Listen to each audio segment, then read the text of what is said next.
और लोकसभा चुनाव का प्रचार जोरों पर है। प्रत्याशी अपने प्रचार प्रसार में कोई कमी नहीं छोड़ रहे हैं। प्रत्याशी प्रचार पर निकलने से पहले अपनी सेहत का भी ख्याल रख रहे हैं।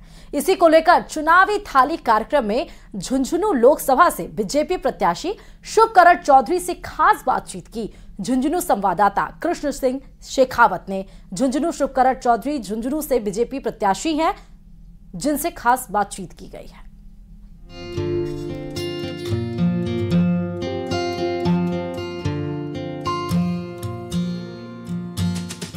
नमस्कार, स्वागत है आपका न्यूज 18 राजस्थान के स्पेशल कार्यक्रम चुनावी थाली में। आज हमारे साथ चुनावी थाली में मौजूद है झुंझुनू लोकसभा क्षेत्र के भाजपा प्रत्याशी शुभकरण चौधरी जी। इनसे जानेंगे कि क्या कुछ मुद्दे हैं और इस चुनावी थाली में उन्हें कौन सा सब्जी में नमक ज्यादा लग रहा है, तो कौन सी सब्जी उन्हें बेहतर स्वाद का अनुभव करवा रही है। सर, क्षेत्र में जा रहे हैं, सेहत का किस तरह क्या ख्याल रख रहे हैं आप? मिलता तो खा लेते हैं, नहीं मिलता तो आ जाते हैं शाम को, और कहीं ना कहीं कुछ ना कुछ खा लेते हैं। मेरी उपलब्धता की दिक्कत ये है कि मैं गेहूँ नहीं खाता। 15 साल से मैंने गेहूँ मुंह में भी नहीं लगाया, सिर्फ बाजरा खाता हूँ। पूरे लोकसभा के लोग इस बात को जानते हैं।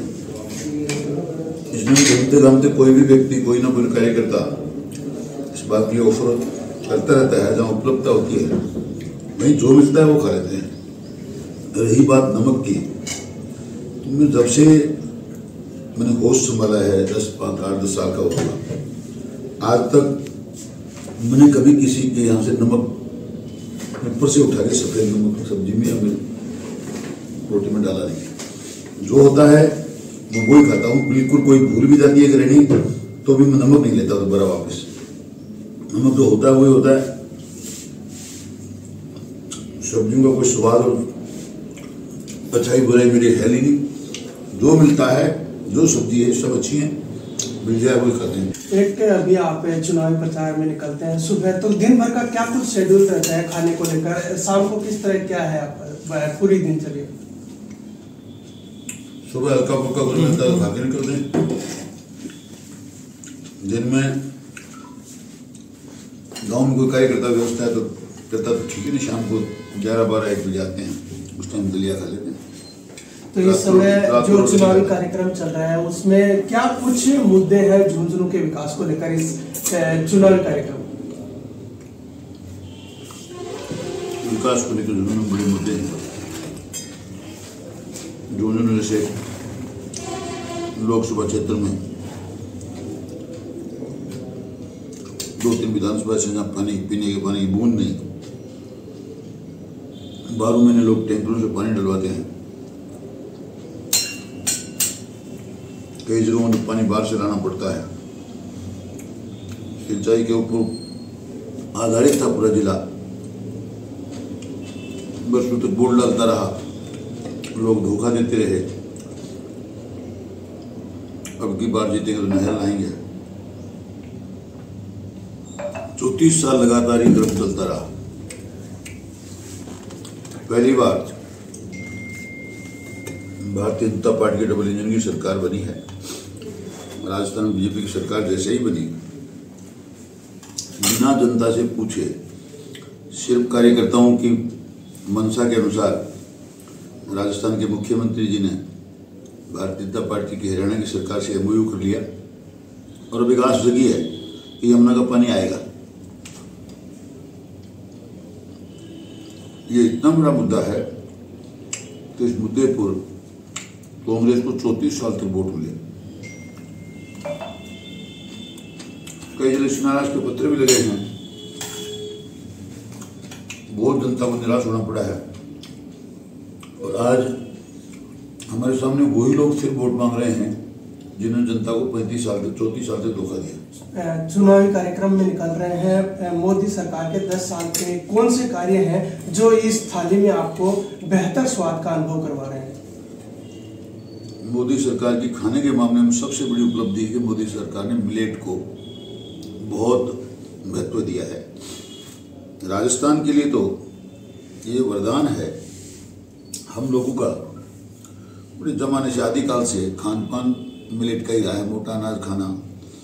शेखावाटी के मारवाड़ी लोगों का शौक भी रहा है, खाना मोटा रहा भी। हमारे यहाँ बाजरा पैदा होता है, मूंग और मोट पैदा होता है। यही कारण है कि शेखावाटी के लोग हष्ट-पुष्ट होते हैं, बीमार कम होते हैं। कोरोना का प्रभाव बहुत कम रहा। और मैं मोटा अनाज वैसे ही गेहूँ से मैं 15 साल से नहीं खा रहा। और अब तो सेना में सप्लाई तक के बारे में मोदी जी सोचते हैं कि बाजरा सप्लाई किया जाए।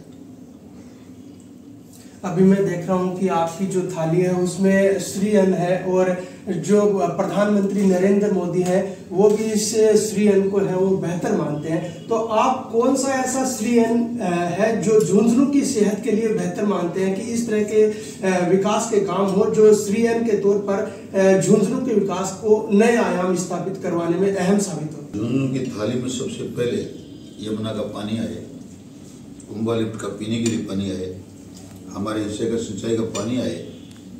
इससे किसान में बहुत संपन्नता होगी। मैं समझता हूँ शेखावाटी पार्टी वर्षों तक भारतीय जनता पार्टी को भूलेगी नहीं, हमेशा याद रखेगी अगर ये काम हो गया तो। दूसरा मुद्दा बहुत बड़ा, हिंदुस्तान कॉपर लिमिटेड जहाँ उम्दा किस्म का तांबा निकलता था, बहुत वर्षों तक निकला।